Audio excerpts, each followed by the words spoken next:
Good morning, good evening, good afternoon to everyone who's attending.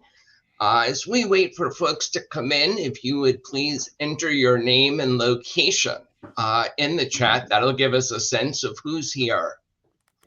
So welcome everybody. We'll be getting started in less than 1 minute.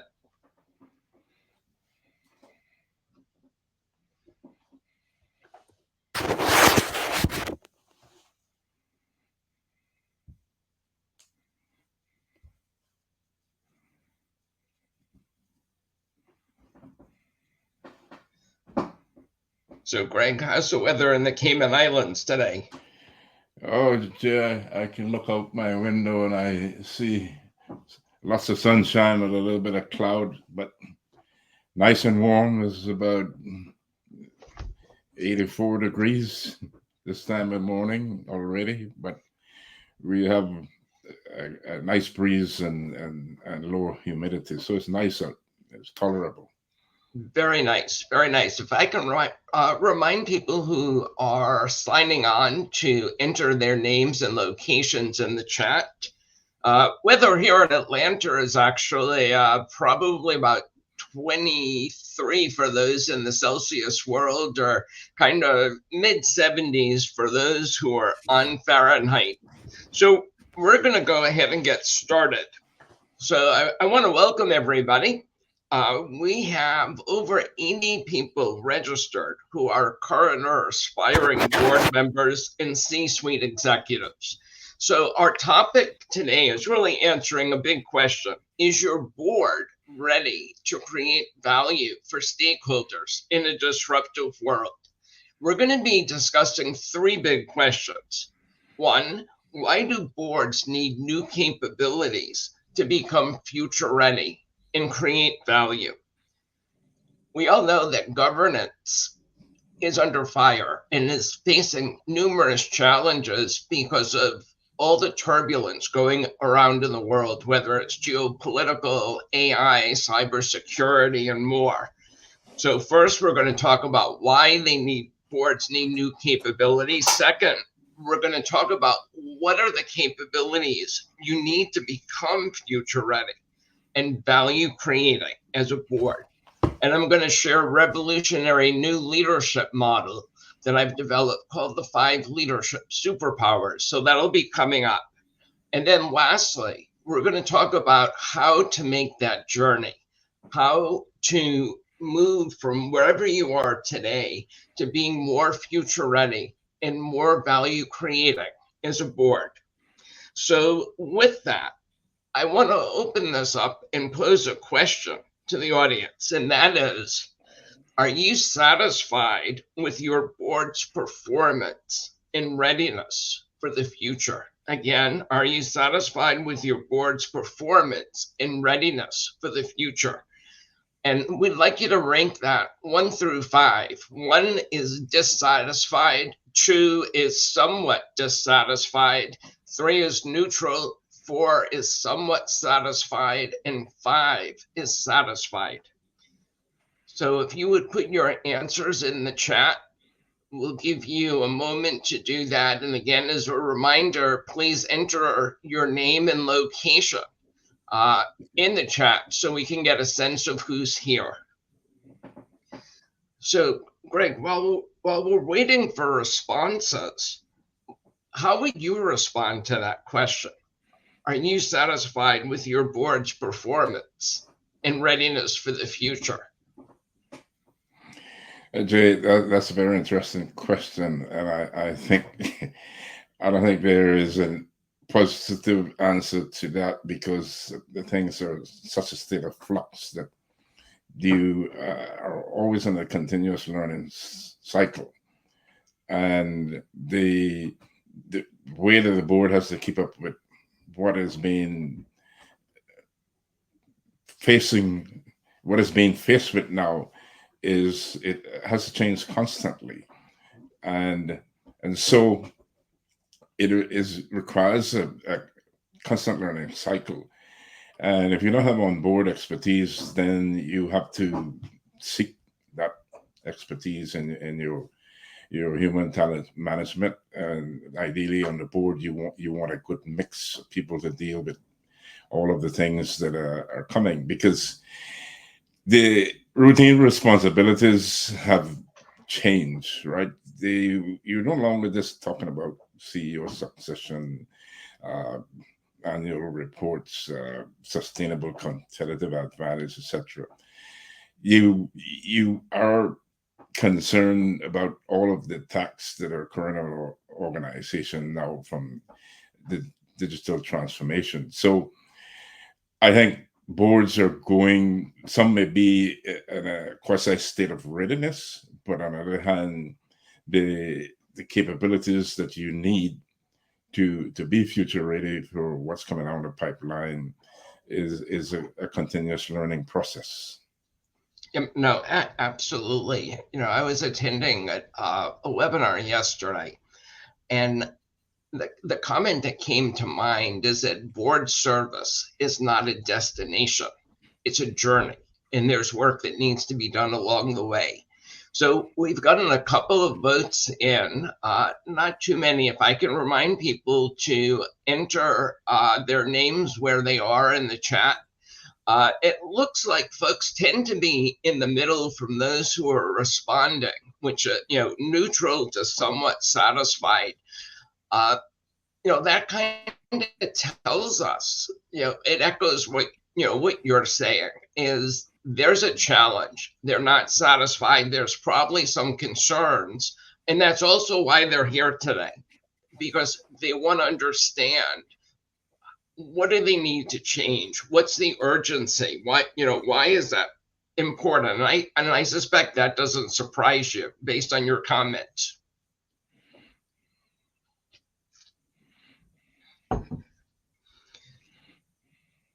So I think as we do this, you and I talked about in some of our conversations, this idea about we need to prepare for tomorrow today. Because if you wait, you're going to be late. And when you're late, you have to firefight. You have to, you're playing catch up. And that's not really sustainable. So in your comments, just before, you were talking about why there's a need for future readiness, about boards needing to adapt. You said something to me yesterday, which I thought was very true, resonated with me, and that was the need for boards to shift from routine responsibilities to dynamic governance. Can you talk a little more about that? Well, Jay, thanks. The corporate directors need to understand the latest developments and issues in digital and cybersecurity risk oversight, including systemic risk. And the interesting thing is there are several parties that are interested in risk management. According to the NACD, the National Association of Corporate Directors report on the board and long-term value creation, leaders from the SEC, the Delaware Supreme Court, the Delaware Court of Chancery, and institutional investors such as BlackRock and Vanguard have all commented on the board's critical role in ensuring that their company's operations and business strategies promote the creation of long-term value. And this is one of the things that is under, I should say, because of the disruptions that are happening, the attention of the boards that are being diverted from this long-term value creation to dealing with more firefighting, just like you talked about earlier. No, that is very true. It's interesting. Ashwin, who's on one of our participants today, asked me yesterday, how do you think board governance has evolved in the last 10 years in the US? And this, while he asked about the US, kind of applies globally. And my response to him was too slow and not enough. Very true. And, you know, the point is, there are changes that are being made, but very often they're after something has happened versus being proactive. And while they might be addressing some new and additional issues, what I'm finding is they're not picking up on the full scope. They're not looking at things holistically. And my sense is boards need to do that sooner and widen the aperture. You know, so one of the things I want to ask the audience is, what area does your board struggle most with? I'm going to put out a few suggestions just to seed the conversation. You know, one is risk management that Greg talked about. Two are the dynamics on the board. How do board members work with each other? How do they treat each other? What kind of discussions take place? Three is concern around value creation. Balancing present and future focus. So for those who are online, what do you see as the biggest challenge your board is struggling most with?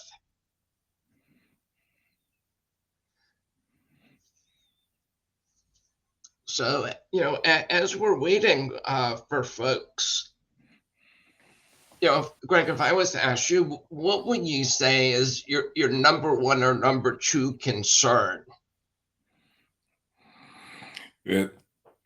Jay, the digital transformation that has occurred, the digital the technology disruption that is constantly occurring, organizations to be able to compete effectively have done digital transformations.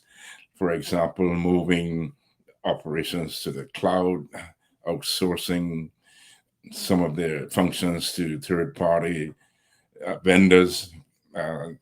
Some with horror stories, Boeing comes to mind, and software failures.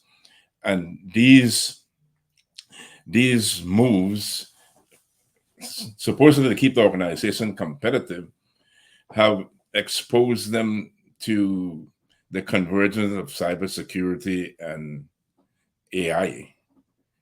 And a strategic organization is going to have to defend itself against this convergence, because if you have a cybersecurity failure, it can be catastrophic to the organization, and anywhere from legal, reputational, financial, right, and wreak havoc with that organization. So one of the things that's top of mind is how do you deal with that convergence of cybersecurity and AI and still remain competitive? So the boards, that has drawn the board focus on this, because that impacts every part of the organization. Right. You know, and one of the things too, you know, I think that ties into risk management. Obviously, you know, there are risks involved, but it's not just downside risks. It's looking at what opportunities that organizations could be taking advantage of by using technology to spur growth and to spur innovation.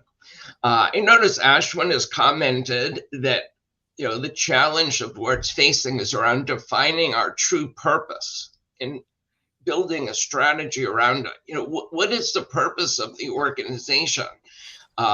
One, defining it. Two, making sure the board's on the same page and making sure that strategy and purpose are clear. I don't know if there are, you know, other comments about people's concerns. You know, one of the things I hear a lot about is about board dynamics. We talk about dysfunction in the C-suite.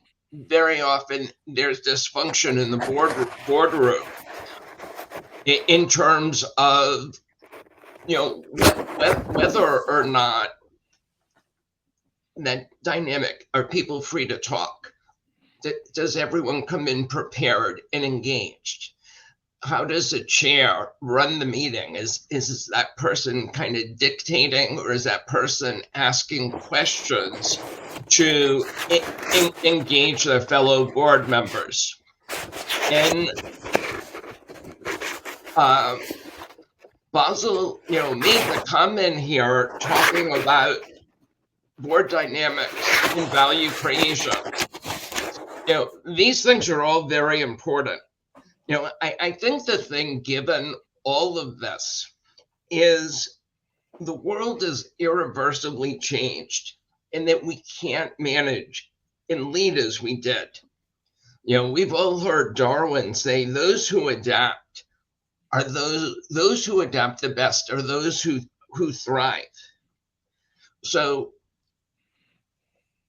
when I asked the comment earlier, the question earlier, are boards evolving fast enough? And you and I have had this discussion, and your answer was?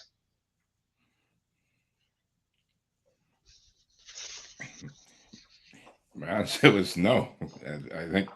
I think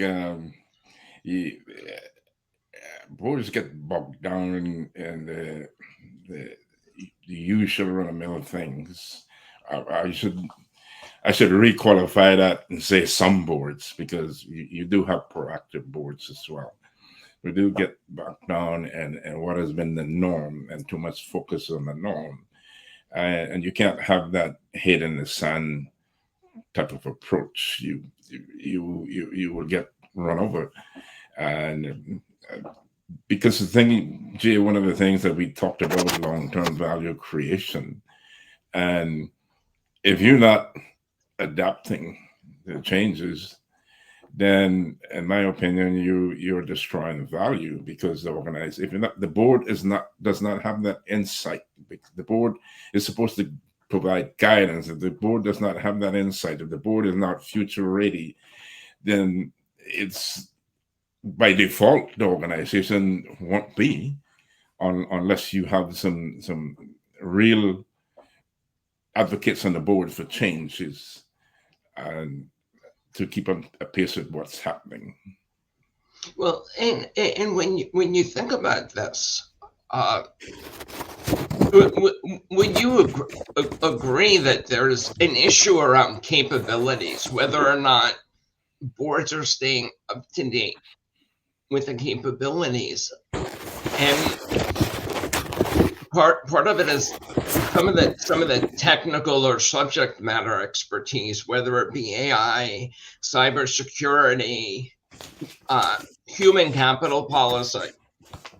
But it's also those softer skills. And then the thing is, boards need new capabilities, because we can't keep on managing the old way when the world has changed. So what I want to shift here, and everyone should be able to see my screen, in this idea about new capabilities being needed, that part of this is boards need to manage tensions.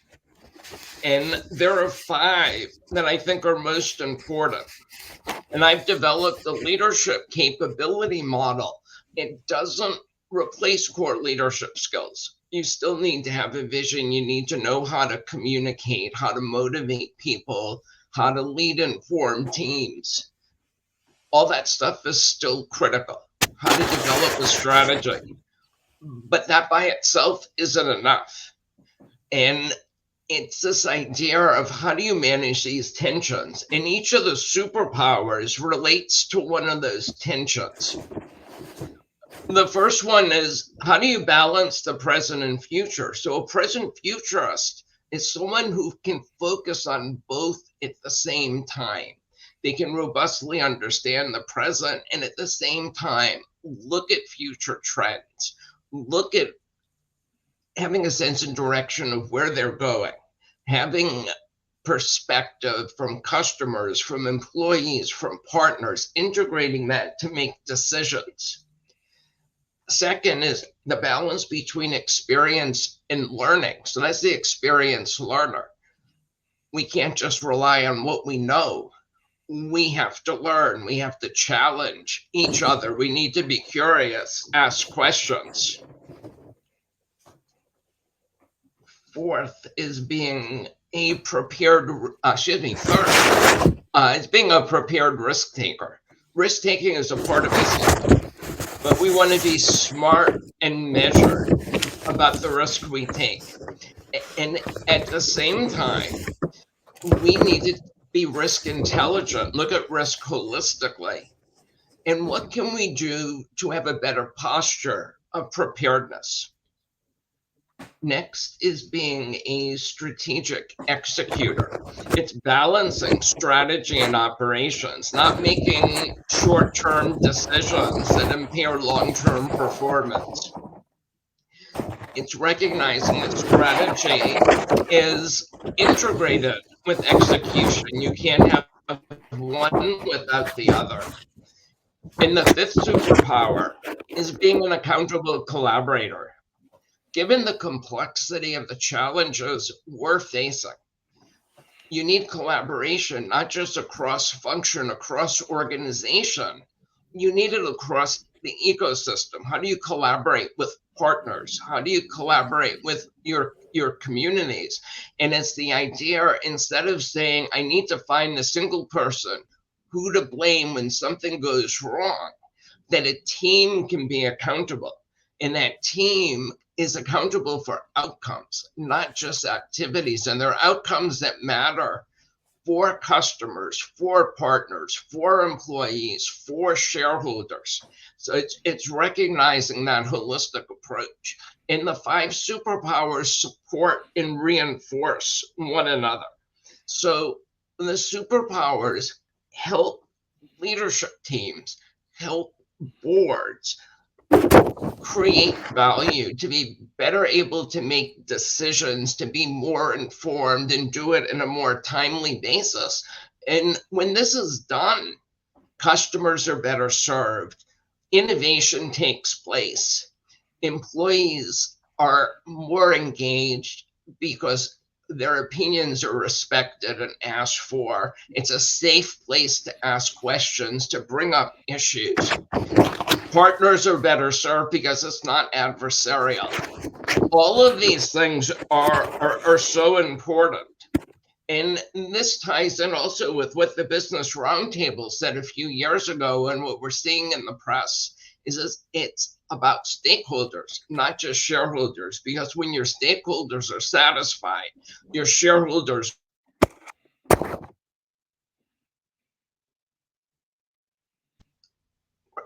Greg, any comments on the model before we ask the audience a question? Certainly, Jay. You put up an interesting framework there and an interesting model. So, which of these five, if you could put a finger on one of those, which one of those do you think that boards struggle with most with, and why are they struggling with that one? So when I look at the surveys that I've taken, so I have a leadership assessment called Are You a Future Ready Leader? I'm going to show the QR code for that at the end of our session. But typically the lowest scoring one is prepared risk taker, because boards by nature tend to be risk averse. And when you go through disruptions and crises like we have over the last 5 years, very often they're playing to avoid losing instead of playing to win. So it's this recognition that risk taking is a part of business. Whether you do something or don't do something, there's risk. That you place small bets, and it's getting comfortable with that. You learn from those bets and you make adjustments and you continually fine tune. The other part of this that's a challenge is this idea of preparedness. going back to when COVID started, and even still, when I talk about preparedness, very often leaders, especially CFOs, like, why do we want to spend money on things that might never happen? Well, we've seen how that's worked. And we know, when I talk about preparedness, I think about, my own home. I've got water, I've got batteries, I've got a flashlight, I've got duct tape. I have some core things that if there's a problem, that we can handle them without going to the store. In the same vein, companies should know there are certain core preparedness things, communication plan. Who do you pull together in a crisis? We know cyber is going to be an issue. So do we have a plan, kind of break the glass, pull out the plan when something happens? If you don't have a plan there, you're going to be dead in the water. So that preparedness is really important. The second one that very often is a challenge is being a present futurist. Boards very often are focused on the here and now. Leadership team is focused on the here and now, very often saying, when things settle down, then I'll have time to think about the future. Well, I don't know. I don't think things are going to settle down. Do you see that happening anytime soon? Certainly not. If anybody thinks about they're going to get a break, pause to recollect themselves and reorganize themselves, that's not going to happen. I mentioned earlier that things are in a state of flux, and it's because of the rapid technological change that is occurring. Almost every day you hear that there's some new technology breakthrough that is going to enhance businesses. The quantum computing is the latest thing that comes to mind, and that is supposed to obliterate the speed of current computing systems that we have. So that is another technology adoption that needs to be on the radar for organizations themselves. And I like the concept of present futurists, because here you're striking a balance between having your eyes on what is happening now and and a radar scanning the horizon for what is going to affect the organization in the future. So, Jay, what can a board do to see that these kind of people are part of the composition of it? So I think, first of all, learning the superpowers is really important. It's really one of the only frameworks that I've seen that it's not theoretical, it's how it gets applied. It's how the board makes use of these capabilities. It should be part of board development. I've talked to so many CXOs, so many board members who, when they hear about the model, say, we haven't thought about it that way. We are doing more binary thinking. The chair wants to talk about the present. I might raise my hand, I want to talk about the future, but it doesn't happen.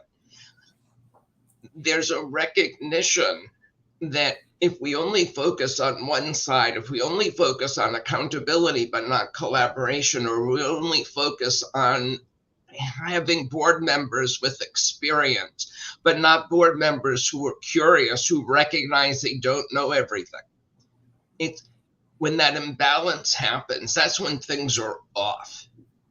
So if we think about the superpowers, and let's just take present futurists, for example, what can a board do? What can a leadership team do differently?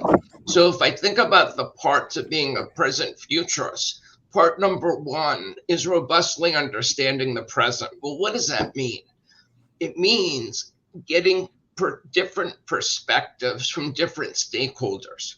How do customers see things? What are they looking to have? how are customer trends impacting things? If customers are under economic pressures and we don't understand that, that could affect our pricing, how we go to market. At the same time, asking employees, how they see things. Is it difficult to serve the customer because we have too many rules versus having principles? So getting that perspective is important. It's not just what the leadership team says or what the organization says as a whole.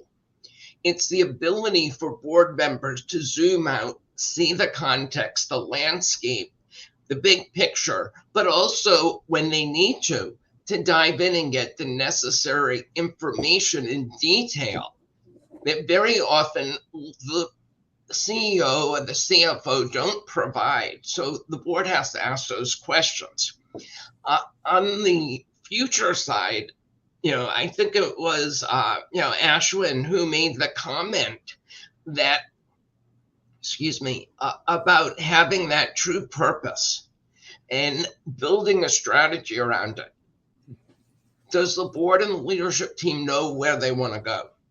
Are they paying attention to early warning signals and trends? Very often trends and risks are hiding in plain sight. It's because they weren't asked, they weren't explored, they weren't assessed, that it becomes a problem. So that more holistic awareness, and when you take the present and future, those insights together to inform decision making, better, faster, more informed decisions are made. That's a very interesting thing you mentioned earlier about the chair. I think we touched on that before, because a good chair is essential to a high performing board, and also the capabilities of the directors. Interestingly, there was a report that said, the name escapes me now, that some directors don't really see themselves as experts, irrespective of what their resume and awards say, and oftentimes they don't get to sit on the committees. They don't get to choose the committees to sit on, and so they feel that they are in a situation which exceeds their comfort zone, and therefore they don't contribute as they should.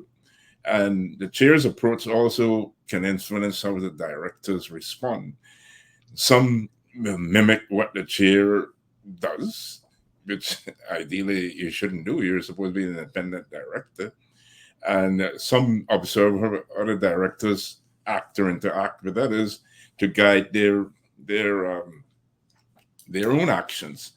The outcome of that is then that you don't get this independent dialogue and the questions that should be arising from the board itself. And then the other thing that compounds that is some boards have a code of conduct that tells you how you prepare for meetings or what is expected of you, etc. Some don't, and some directors don't know how much time they should spend preparing for meetings, which means getting the agenda ahead of time, getting the papers ahead of time, studying them, so that when you come to the meeting, you can ask certain questions. Because it's very important for the directors to ask certain questions on it. You should always challenge management assumptions and the underlying factors under them. And that ties back to your present futurist person or persons. Those people are the ones that should be probing these things and encouraging others to probe it. Because at the end of the day, there's collective responsibility. And you can't say, well, that decision was made, I wasn't involved in it, or I did not approve the motion or something of the sort. At the end of the day, what gets minuted is the board made this decision. You were part and parcel of it. So directors not considering themselves experts and developing their own approach to their responsibility is something that is you don't necessarily want that. And so when we tie them back to your framework, Jay, and your model, and say, this is what we're looking for, we don't expect to find all of these in one person, but the composition of the board should have these all type of five. people. Yeah, no, absolutely. And what's interesting, I think it was Satya Nadella, the CEO of Microsoft, and he talked about their culture moving from a know-it-all culture to a learn-it-all culture. So part of this, and it came up yesterday during a presentation I heard from Duke Continuing Ed on board governance. They talked about the importance of board members being curious and about board members being courageous enough. And same thing for leaders, to raise issues that need to be raised, to have those critical discussions. So before we start to wrap things up, I want to turn back to the audience and just see what kind of questions they have on the superpowers. Is there one they'd like to have some tactics explained that maybe it's unclear from what we've said so far? So if you can put those comments in the chat. And while we're doing that, we've talked about specific tactics for the superpowers. Greg, you've served on a number of boards. What kind of macro advice when you give boards who are questioning, are we really adding value? How do we find out? What do we do next? What would you advise on a macro level? Yeah, Joe, Jay, at a 30,000-foot level, but then coming down a bit lower, there are some suggestions that I have.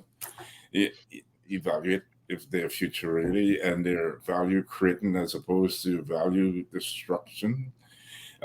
Self-evaluate. I think you have a future ready leader assessment that people can do to see if they meet that criteria. I don't know if you want to display it for people to see. That I think there's a QR code that you have in one of the presentation slides anyway. And conducted an expanded skills matrix. That would be very useful to determine if you have these people with these capabilities, future 5 superpowers on board, your current board. And if not, if you have gaps in it, take actions to fill it. Board's evaluations can be very instrumental, and if some boards don't apply what the evaluation results that they see, they may not like them, they may think that they're incorrect, whatever the case may be. But self-evaluation is good for boards to do, and also take some time amongst the other balls that they're juggling to try and apply some of the feedback that they get and stay current and get this continuous learning,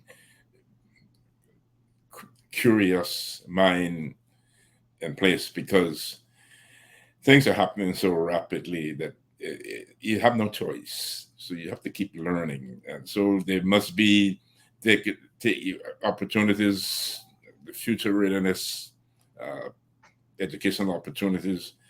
It should be grasped with both hands, and people bring themselves up to speed. Yeah, and I look at this comment from Ashwin, talking present future as being difficult, boards backward looking. And I'm reminded I did a lot of work around strategy execution. And this idea, it's very hard to drive forward in a storm when you're always looking backwards. You're looking in your rearview mirror that doesn't tell you how to get ahead and to move forward. And if we think about, part of a board's fiduciary responsibility is this idea of creating long-term stakeholder value and doing it in a way that's sustainable, not just for this quarter, not just for this month, but it's balancing, both sides of that. I'm going to share my screen for a moment so we can let folks know how they can get in touch with us. So, as we wrap up, I think the critical message is the time to act is now. That waiting is not an option, because if we don't keep up our capabilities as board members, as C-suite leaders, we're never going to be future ready. It's going to hinder our ability to create value. So, we've been talking a lot about number 3. So I offer a free online "Are You a Future Ready Leader" assessment. So if you scan the QR code or write down the link, that'll take you to a survey. The survey, probably takes no more than 5 to 7 minutes to complete. Once you complete the survey, you actually get a feedback report instantly on your screen that tells you where you stand on the future readiness spectrum, and also tells you which superpowers you're stronger or weaker in, so you can begin to think about where you want to work. Now, if you're an organization and you want your board to take this or to have a more in-depth assessment, get in touch with Greg or I, and you have our contact information with our emails and number 1.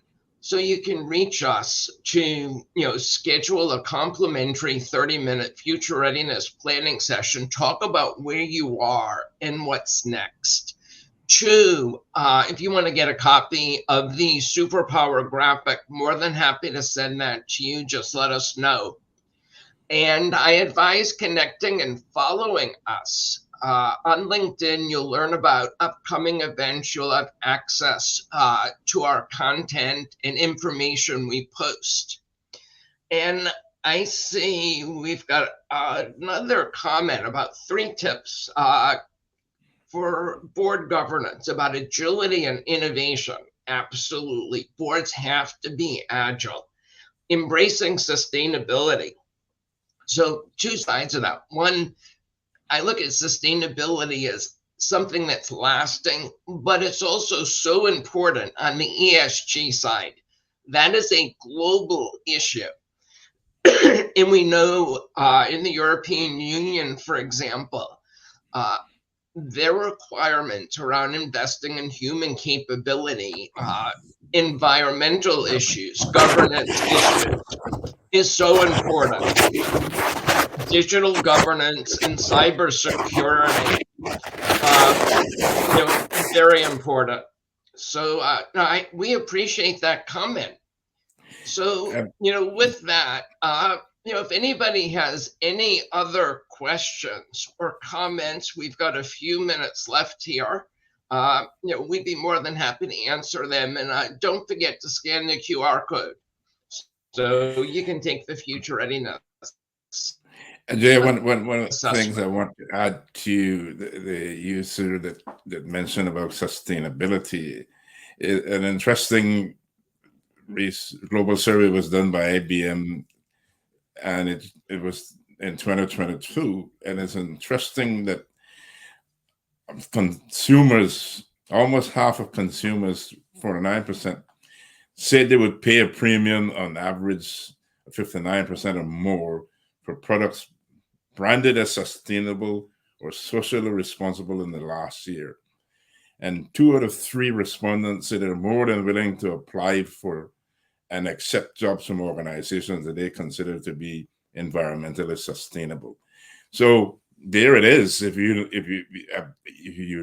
need to look at what your consumers are saying if you want to build long-term value. And I offer a challenge to our attendees. So please enter in your chat what you will commit to do to start the journey to future readiness and value creation in the next month? Greg, I think that's a great question. If people don't commit, and one, commit publicly, two, commit to an accountability partner that they're going to make a change. It starts with one step at a time. So I think that's so important. One of the things, lastly, I know some folks are going to be listening to this in the recording. Greg and I are going to continue to monitor the comments in the chat. So if you have questions, if you want to offer suggestions, please continue to do so. The saying, back in the US, it was probably 10 years ago, they talked about it takes a village to raise a child. Well, I think it takes a village, a collection of executives and board members working together to talk about how governance can be improved. And not just theory, practical applications, sharing best practices is so important. So with that, we want to close. I think we've gone 1 minute over, so we don't want to hold people too long, and folks can grab lunch or dinner. Greg, any final comments? No, Jay, I hope it was pleasing to see that it was appreciated by our audience, and I look forward to continuing this conversation at future sessions so that we can really get this message across about future readiness and the 5 superpowers. Perfect. I've really enjoyed this conversation with you. So with that, we'll end the stream and look forward to hearing from everybody. Okay, bye everyone. Okay.